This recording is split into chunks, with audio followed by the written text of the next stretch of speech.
Good afternoon, ladies and gentlemen. Max Whitman back again. Finally, we are back.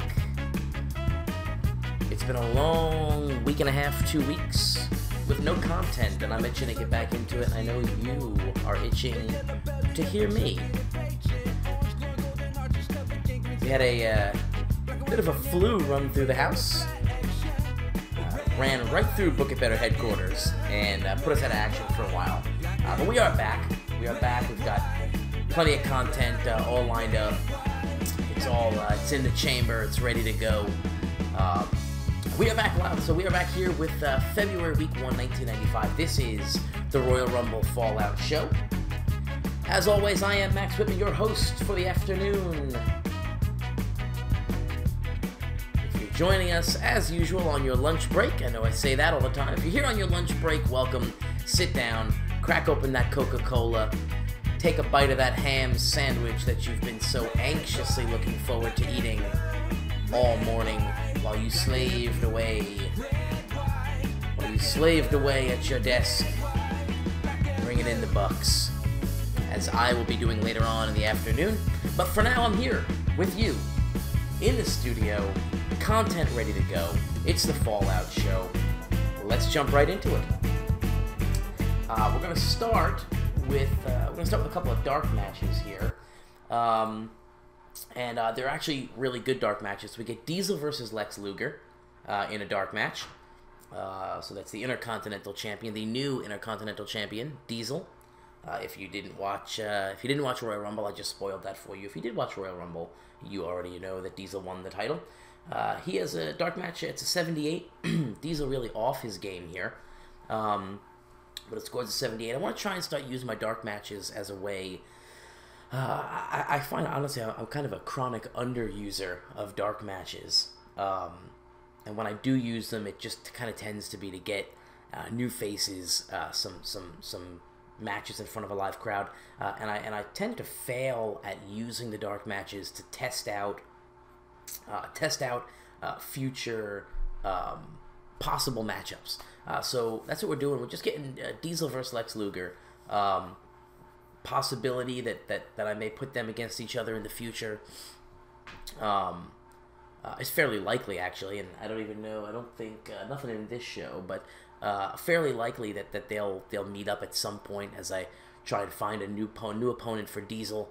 As his storyline with Shawn Michaels came to an end at the Royal Rumble.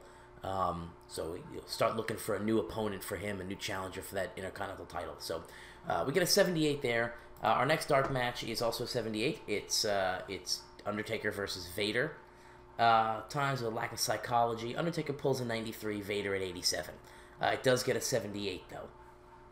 So a lack of psychology. So what I did here for both matches, both of these, I had them call it in the ring. Just because I wanted to see what that would look like if these guys were calling matches in the ring. Do they have the psychology? Did it come out well? And a dark match is probably the best time to do that. So we just get an Undertaker versus Vader non-title match. Undertaker picks up the victory in pinfall with a tombstone. And with that, we'll move right into our show. So we'll introduce it. We are live in front of 11,953 people at the Carver Hawkeye Arena in Iowa. Welcome everyone to Monday Night Raw.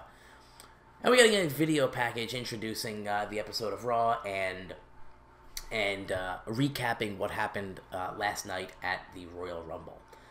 So basically what we just get a recap with Shawn Michaels, Diesel, The Undertaker, Chris Jericho, Razor Ramon. Just a quick 5-minute recap. Scores a 93. Advances the HBK Taker storyline, and it gains heat. So you'll notice the HBK Taker storyline, what was the Jericho Taker storyline, is now the HBK Taker storyline. So HBK winning the Royal Rumble, of course. We're going over... In this video package, we see HBK tossing that last guy out of the ring, celebrating, pointing to the WrestleMania sign, of course. Undertaker defeating Chris Jericho, ending the youngest champion in history's reign, and becoming the new WWF Heavyweight Champion. This is Undertaker's second reign with the title. And it happens in our world a little bit faster than it happened for him in the real world. But Undertaker does become a 2-time heavyweight champion. Diesel defeats Shawn Michaels, becomes the Intercontinental Champion once again. The segment scores a 93. Good, solid segment. We'll move on to our next one here. It's Shawn Michaels. Wow, I did not expect this at all. Wow. So, Shawn Michaels here. It's a freestyle segment. Basically, HBK's cutting a promo on winning the Rumble. He says that just like he told everybody, he beat 29 other men, threw him up and over the top rope, and The Undertaker's reign will be short-lived. So basically saying if The Undertaker makes it to WrestleMania as the champion, that will be a short reign for The Undertaker, as HBK will become the World Wrestling Federation champion at WrestleMania 11. It scores a 100+ rating.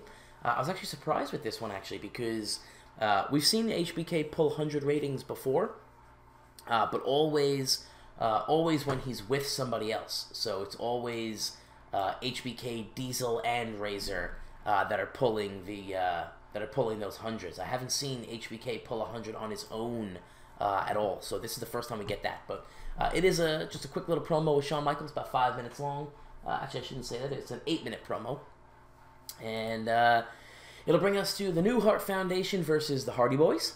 Decent wrestling, not much heat. The New Foundation defeats the Hardy Boys in 9 minutes 58 seconds when Owen Hart defeats Matt Hardy by submission with the sharpshooter. Owen pulls an 89, Neidhart a 73, and the Hardys a 56 and a 50 for Jeff and Matt, respectively. It pulls an 81 grade, a good, solid match, and it's really, it's really what I like to see from the Hardy Boys.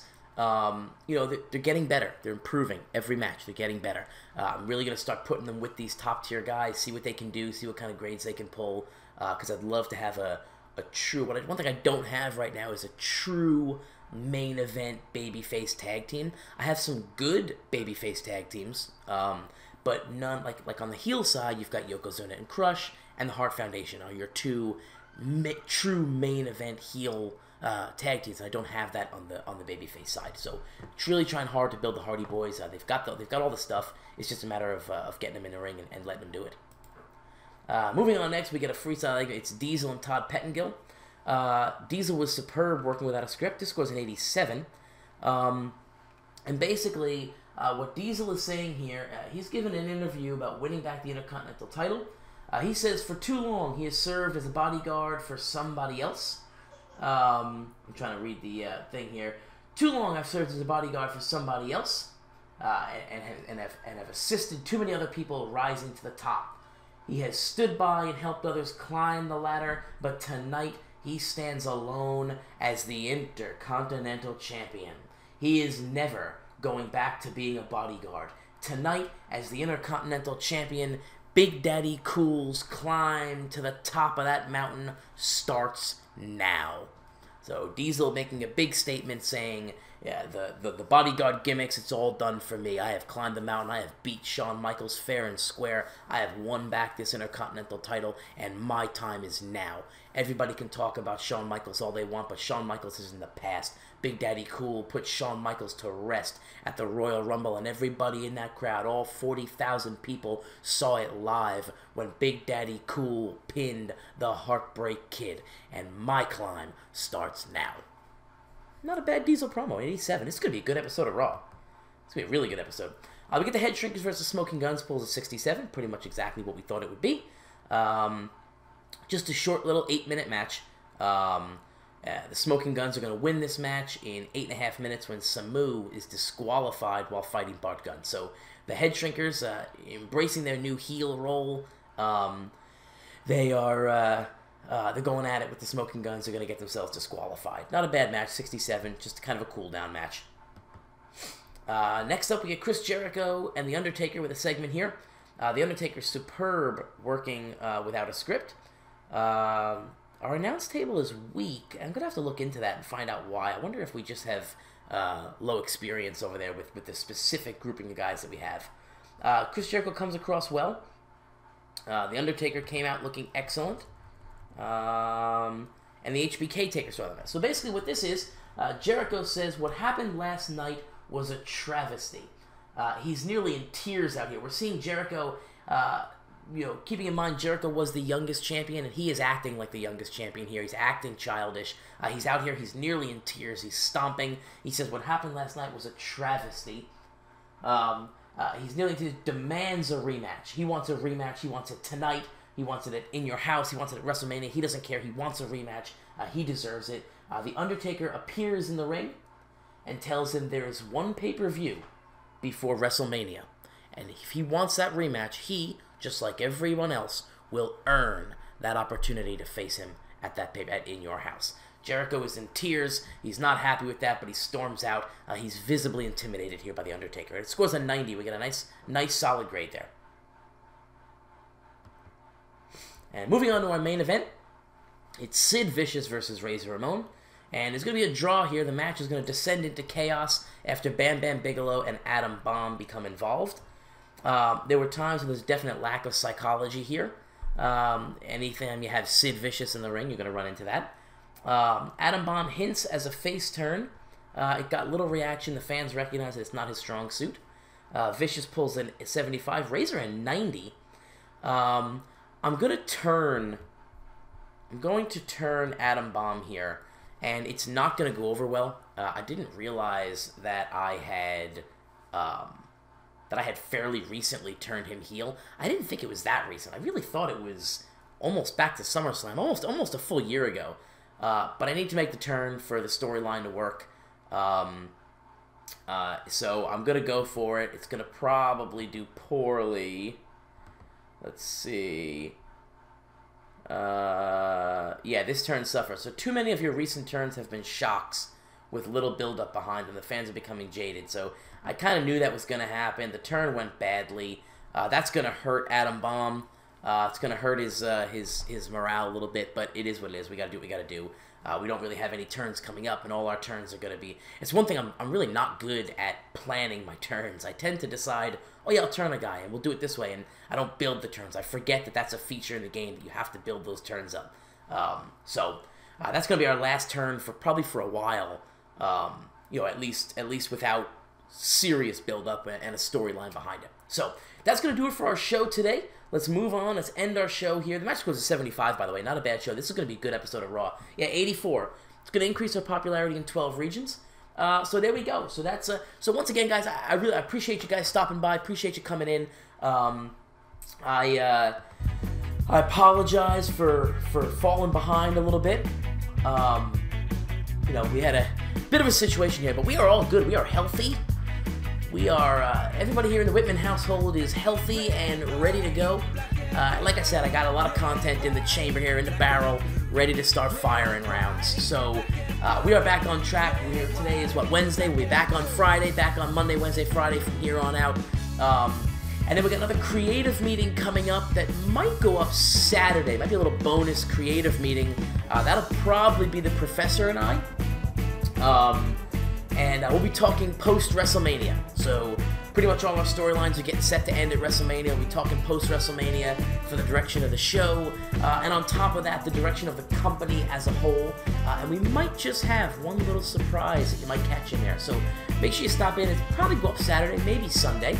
And yeah, so thanks for joining us, folks. Once again, my name is Maxwell, and I hope you found something that you enjoyed here. And moving forward, I hope you come back. If you were happy, if this is your first time, welcome. We appreciate you dropping by. Go ahead and click like, click subscribe. If you are a regular viewer, as always, thank you, thank you, thank you. We love having you. I love sitting down.